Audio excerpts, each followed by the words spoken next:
If you're curious about MSC Cruises' brand new ship, the MSC Seascape, you've come to the right place because in today's video, we're going to break down an entire cruise ship review here. I actually just got back from a 7-day voyage on board this brand new mega cruise ship.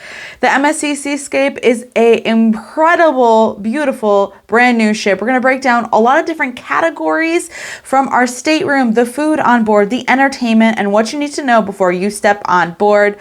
Welcome, my name is Alana Zingano from Travel the World A to Z, and be sure to smash the subscribe button and the thumbs up on your way in so we can get right started into the review. Let's go. So prior to the start of my 7-day journey of this ship to the Caribbean, I actually traveled north to New York City and joined the ship for its naming ceremony. You see, the ship actually had its maiden voyages with passengers traveling from Rome to New York. So I wasn't on the very first sailing, but the inaugural sailing out of Miami. So in New York City, we saw the naming ceremony and all of this celebratory event of the ship being honored with all of the ship's officers, the captain, and it being a great event. Back to Miami, now it'll be sailing these longer voyages, and we got a little bit of a preview of the ship and into all of the fun here. I've had the opportunity to sail on some other inaugural voyages, and this one was a little bit different in my opinion. Now, this was the very first sailing out of Miami, and I make this distinction because the maiden voyage was out of Rome and went to New York, and that's why we met the ship in New York for the naming ceremony. This is a distinction because normally out of each city, you'll have an inaugural sailing and certain type of celebratory moments or mementos that you will see as it being a very special type of sailing. And we didn't necessarily see this, so it somewhat sets the tone for what's to come throughout the week of the cruise. Now, one of the very first things that you want to get taken care of on board your cruise so you can really kickstart your vacation is getting the muster drill completed, the guest safety briefing, not to be confused with mustard, the condiment. This is the muster drill. Now, MSC does this a little bit uniquely from other cruise lines in that they ask you to go to your stateroom and watch the safety briefing and the video on your stateroom television, and then you get to get a secret code and pick up the stateroom phone and call in that number, documenting that you have watched it in your cabin. From there, just like all the other cruise lines, you will then report to your station, which is located on your card if you don't know which one, and your report too, so you physically know where to go in the event of an emergency. Now, the briefing is very easy. It is a simple thing to complete here, and I like that it's a little bit different in the sense that you have to wait for the secret code to watch it, and you don't watch it ahead of time on the app. You watch it in the comfort of your stateroom. Now, one thing that's really different with MSC is that they are prideful in the fact that they can speak 6 different languages. And this was one of the biggest differences that we saw on board the Seascape, was that they only spoke English. We saw this with the guest safety briefing, and we also saw this throughout the entire cruise with other type of general PA announcements that came on board throughout the ship or even piped into our stateroom as well here. So this was a really interesting difference to see from previous sailings. Now, one thing about myself is that I'm actually a little bit forgetful, even though I travel quite frequently. And bringing it just a little bit back before we stepped on board, let's talk about some of the pier check-in and the terminal process. So I often forget to bring with me the printed luggage tags. I'll go through the process of checking in advance and printing those luggage tags for my bags, but I'll often forget to bring them with me so I can put them on my bag. Lucky enough that here at Terminal C in Miami, at Port Miami, there was lots of porters available to help me through this process. And I was able to quickly pull up my stateroom through the MSC For Me app, which gave me my stateroom number. And I was able to give that to him. And then he was able to handwrite a luggage tag for me and got my bags on the ship with no problem, which was very helpful. And did you actually know that MSC is building a brand new cruise terminal in Port Miami? This is really exciting. It's slated to be done in a couple years, approximately 2024. And this is where it gets really cool, is the fact that they will actually have the capacity to hold 3 ships, which is really impressive considering no other cruise terminal in Port Miami will be able to do this. Impressive. Now, not only were the porters warm and everyone in the terminal, once we got on board, the friendliness of the staff and crew didn't stop there. All throughout the voyage, I encountered so many different crew members, whether I was dancing at the pool deck with them or just my nightly waiters in the main dining room. Everyone was very warm and kind, and just the friendliness was on par. Now, as we were talking about the friendliness of the staff, I will mention that our cruise visited MSC's private island, Ocean Key, the Marine Reserve, and the friendliness really extended out onto there as well, that private island, as we received such a warm welcome with all of the crew members lining up, cheering us on as we got off the ship, and a warm welcome by Do Re Mi, which is MSC Cruises mascot as well. So I thought that was pretty cool, and perhaps you can see that as well on your cruise. It's often paid to be a loyal cruiser and sticking to one different cruise line. And that's really no different with MSC, because you can become a member of the Voyagers Club.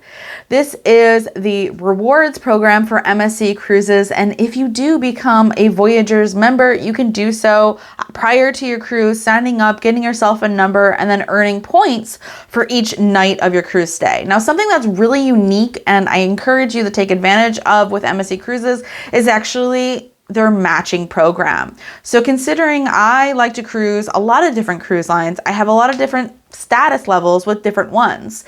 For me, I was trying to go and match my status because for some reason I realized I hadn't done this yet, which was silly on my part and a bad cruise mistake. Shame on me. But I tried to remedy this situation while on board, but I learned that it's actually advised that I go and do this online after my cruise. I'm passing on this knowledge to you just in case if you are in the same type of scenario, that this is the important part. You're going to want to make sure that you take care of this and setting up your Voyagers number within 2 months of your sailing. Otherwise, that cruise might not be counted for. So that means the one cruise that I took previously, I might not get credit for. So I better get on that sooner rather than later. But the point of the Voyagers is that they actually have some really great perks. And once you reach diamond status, you can get offers like free specialty dining, discounts on laundry, priority boarding. And here's one that I think is really unique, and I haven't seen this on any other cruise line, is that it's late disembarkation. Now, we know we just got on the ship and we're having fun and talking about all the exciting things on board the Seascape, but disembarkation, being able to stay in your cabin until a little bit longer, and actually they have longer disembarkation times just in general. Now, as I just mentioned, I don't have status with MSC, but I was able to get a quite late disembarkation time, which was unique. Apparently, I got a late time. My number on my luggage tag was like 34, which was like a 10 o'clock time to get off the ship, but you could actually request it if you had status, along with receiving some additional perks like Voyager Club bags, little knapsacks, things of that sort would be gifted to you in your cabin, which you get nearly every sailing, which is kind of cool. Dive into dining on board the MSC Seascape. Now, there's a lot of different dining venues on board for the main dining room, or MDR called for short. There's 3 different main ones depending on what time you are seated, and a particular restaurant as well for my time dining. Or perhaps if you are an Aria guest, or if you are in the yacht club, you will be seated in another different restaurant as well, which is the Skyline restaurant on deck number 7. Throughout the ship, there's different venues, from the Marketplace buffet, where they also have some pizza area and also some late night snacks, which close at 11:30 p.m., which is before some of the activities close on board. So I found that after you get done dancing and hanging out, there wasn't any way to fill up your belly after you've burned off quite a few calories dancing. Let's talk about the atmosphere in those main dining rooms though, because they all looked a little bit different with the themings and the colors. My preferred dining room would be Green Wave, and if you had the opportunity to dine, then that would be my suggestion for Green Wave. They offer a 5:15, a 7:30 seating, and a 9:30 late night seating. I found this to be my favorite dining venue because it's the largest. They had very large tables in this room here to accommodate larger parties. So in case you're traveling with a lot of friends and family, and if you're a party of 8, 9, 10, what have you, you would be able to accommodate and sit together, which I thought was great. And this dining room also had windows to see some of the ocean and some of those sunsets, perhaps if you're dining at those times where the sun would be going down. Let's talk a little bit about the food itself inside the marketplace buffet here, along with the quality of the food here. Interestingly, the setup is somewhat similar to like the letter H, where there's 2 different sides of the buffet and then some spaces to cross in between the buffet in itself. I found the setup a little bit interesting in the fact that if you were looking for something in particular, you may have to walk the length of the buffet or perhaps cross over to the other side. And I particularly was looking for scrambled eggs throughout the cruise, and it took me quite a few days to realize that they was actually located in the back, and the fact that there was even an omelet station located in the very back of the buffet. So just something you'll notice if you're looking for something in particular, you may have to travel the length of the buffet to kind of find what you're looking for here. I did find the quality of the food to be tasty. I enjoyed all the breakfasts and lunches that I had there. They had some really great salad bars with the toppings and things like that that I loved for lunch, along with the burgers, by the way, were actually really tasty.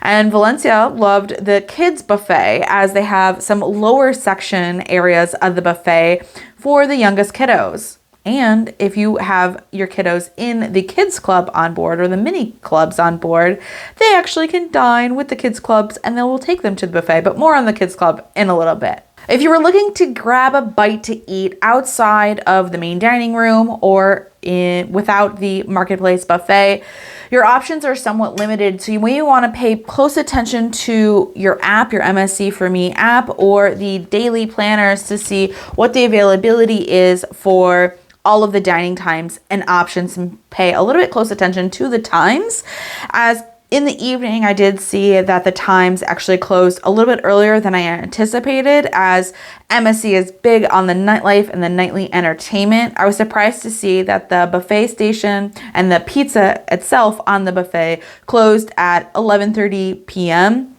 I thought that might stay open a bit later. And just throughout the day, dining options are in between your dining rooms and the buffet. There isn't an option for other quick service dining to get yourself a bite to eat. And just to clarify, if you are looking for a snack in the late afternoon, as they are switching between the lunch buffet and the dinner buffet, there still is pizza available from 3 to 6 p.m. There's just no other option besides pizza. We did often go to the gelato though, and that was something that we took advantage of. That is actually approximately $6 for 2 scoops of gelato. Very tasty. Had a couple different flavors there and enjoyed that up on the pool deck there. It's tucked in with the bar as well. But to my surprise, I was quite shocked to see that soft serve ice cream was charged as well. So in my opinion, if you're going to pay for either of the two, you might as well go for some authentic gelato over the soft serve ice cream. As you're having so much fun on board the ship, you got to rest your head somewhere. So let's talk about those staterooms and cabins on board. Now, during this cruise, I actually really enjoyed the cabin here. It was a very modern design. It had some modern features like a do not disturb button or a makeup room button, which I used throughout the cruise to let my cabin attendant know what I was up to if I was in the room and whether or not I needed service like fresh towels, etc. So I thought that was pretty cool. And I found that there was enough drawers and cabinet space and hangers provided for me inside the room to stay organized, which I really appreciated. And the other thing to note is that these daily programs, which I'm actually going to post up on my website at alanazingano.com, are still delivered to your stateroom, which is interesting because some cruise lines will only print them upon request, or they don't print them at all and request that you view all of the daily programming through the app. So I thought that was kind of nice. And these daily programs are available in multiple different languages, which can be delivered to you as well. This is where I kind of ran into a snag though throughout my cruise here with the daily programs. I had my do not disturb up on day 2 of the cruise, taking a snooze with my daughter in the late afternoon, early evening, and I didn't have my cabin attendant come and service my room because I had the do not disturb up, and I didn't get my daily program delivered that day, so I actually missed Gala Night, which was on day 3. And this is where I was surprised to see that Gala Night was on day 3, which was a port of call. Normally on a 7-day cruise, they will save Gala Night or formal night for a day at sea. That way you have all the time to get ready, get dressed, do your hair, etc. Go maybe even visit the salon or barber on board to enjoy some of those services so that you feel refreshed and looking your best for those special nights. You want to take those fun pictures on the Savorsky stairs on board. It's beautiful, a lot of different photo opportunities, but I didn't get that opportunity to because I didn't see that it was Gala Night from not having the program. And then I went back to look to see if I saw it listed as Gala Night throughout the app as well to see if I missed it. And it wasn't actually listed there as well. So I was a little bit bummed that I packed some nice dresses that I didn't get to wear because I totally blanked and missed that it was formal night. So if you're cruising, make sure you just look out to double check which night it will be. And I hope that they change it to be on a at-sea day and not a port day. And aside from hanging those beautiful long Gala Night dresses in my closet here, something to note is that there's a lot of different cabin categories on board here. So whether you're staying in Aria or the Yacht Club or even an inside cabin, a balcony cabin, there's whirlpools on some balconies as well. I'll have a whole list of cruise staterooms from the MSC Seascape that you can check out the entire playlist as well, because not all of them are made the same and some of them are quite impressive. So be sure to check those out. And now some of the main attractions on board the ship, I can't believe we haven't gotten to it yet, but we're talking about the Robotron. Now this is incredible technology on board the ship here, a robotic arm, an amusement ride right smack dab on the middle of a cruise ship. I can hardly believe that this is actually real. Now let me tell you, I had the opportunity to ride this 3 times. It was so much fun. I really enjoyed it. I am a little bit of an enthusiast for all things adrenaline, and I can get on board with roller coasters here. But the fun doesn't really stop with Robotron. There's even more. But Robotron offers a paid experience for about a 3-minute ride, and there's different levels. You can basically do slow, medium, or fast. Actually opt into a thrill experience, which gives it a little bit more of a advanced ride. You do have to pay for this. It's about $10 for the experience, and I highly recommend. There's music that plays. You know what? Have a look.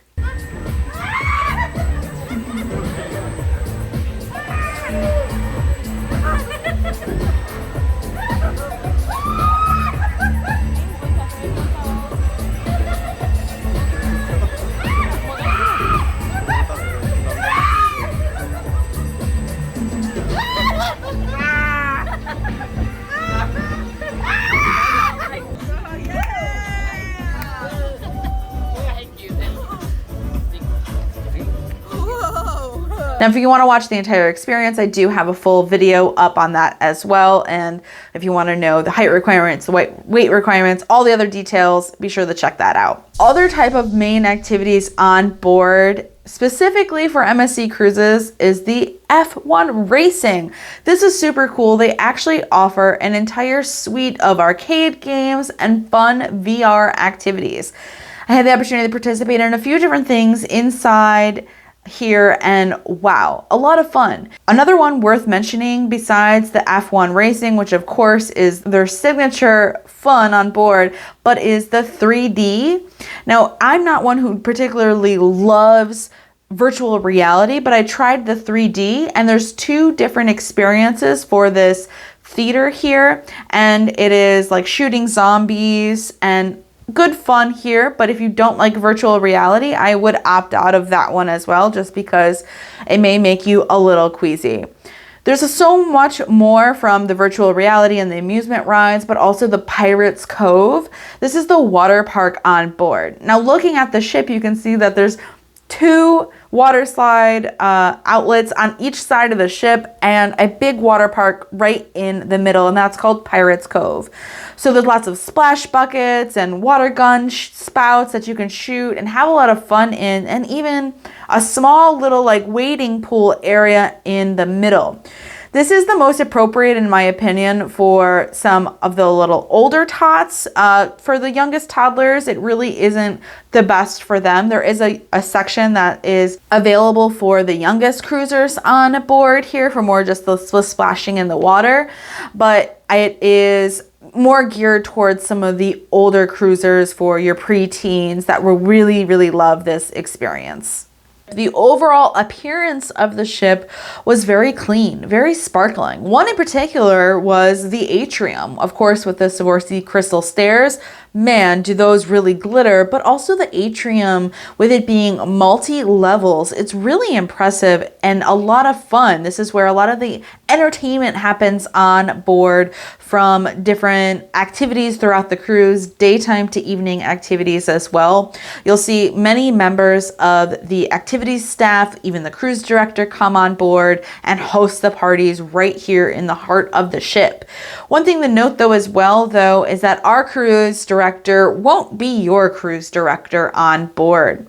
I got word that he was actually a temporary fill-in, and a new cruise director is soon to come on board from a different ship. So stay tuned for that. I really did enjoy the entertainment team on board there. I've heard so much about all of MSC's nightly entertainment, and it really doesn't disappoint. Nightly parties, and in the atrium here is kind of where you get a bit of a preview each night of the themed parties. There's multiple different parties, from the sunshine party to the white night or white party. So remember to pack your white outfit here. People participate in this themed night the most out of all the nights, and dressing in white pants, white dresses, white shirts. It's a lot of fun and people really get into it. So don't forget to pack that on board. Additionally, there's also this sunshine party, which is like 70s flower power. And the last night of the cruise is Italian night. I didn't see many people dress up as any type of Italian type garb or anything of that, but those are some of the themes that they have. Now let's talk about some of those youngest cruisers on board as well again, and we'll talk about Do-Re-Mi Land. Do-Re-Mi, again, is the mascot for MSC, and Do-Re-Mi Land is the kids club. So when you first get on board, if you have some of the youngest cruisers like I did, well, not the youngest, but one of the youngest, MSC actually allows younger babies to cruise. I believe it's up to 3 months. When they turn 3 months, they can cruise on MSC, whereas other cruise lines, it's a bit older. So I didn't know that, and I was surprised to see a lot of babies on board. But my daughter was just under 3 at the time of sailing, and she had to have a wristband that she wore throughout the entire cruise. So you can expect that for your youngest cruisers. But there's different age groups, like the baby club, which is for under 3 years old, the mini club from 3 to 6, junior club for 7 to 11, the young club from 12 to 14, and the teen club from 15 to 17. You'll want to go ahead and register your child for these and attend the orientation on the first day of the cruise so you know what to expect. There's actually a daily program for the kids clubs itself, so you know the different activities that happen for them. And one thing that I learned that was very different from this experience, from previous experiences, was that the baby club actually offered some babysitting services to me for my daughter who is under 3. Previously, this wasn't available. I would be able to go into the baby club and hang out with her and do play alongside and having to be present.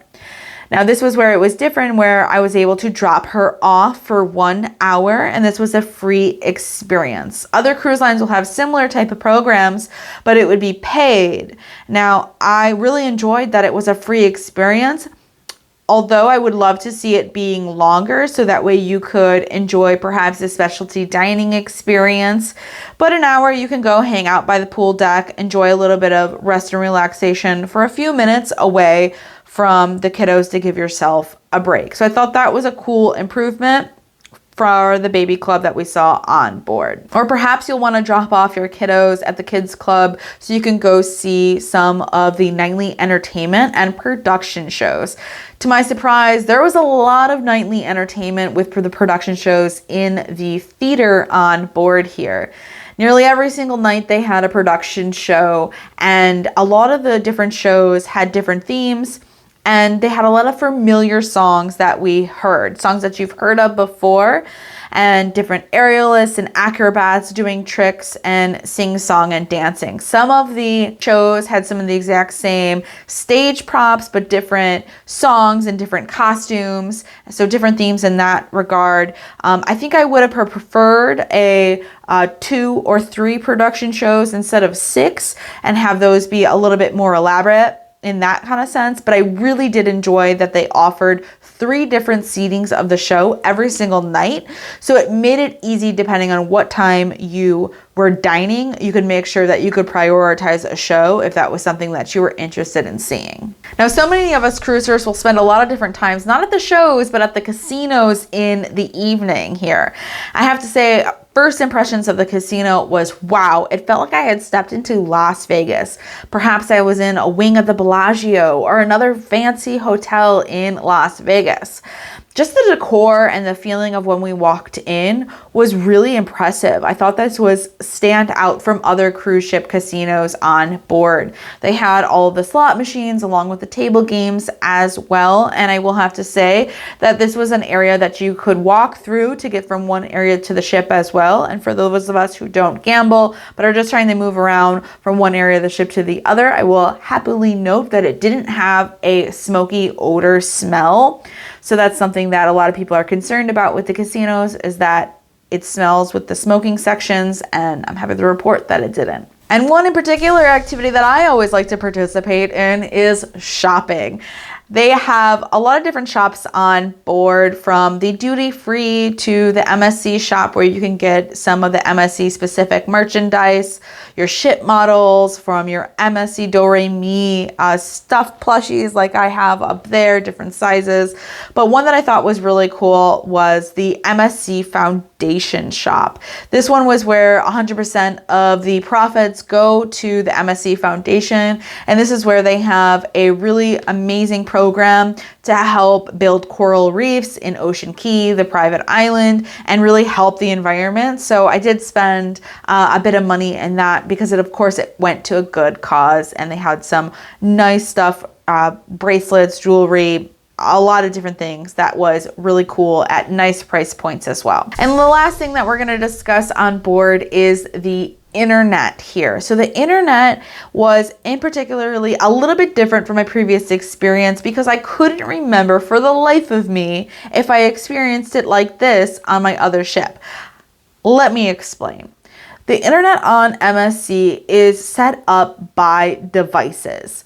So if you are looking to have 2 devices for your cruise, meaning you have perhaps your laptop and your cell phone, you would pay for 2 devices. Now, if I also had a tablet, I cannot log out of one device and log into the third device. I would have to purchase for 3 devices.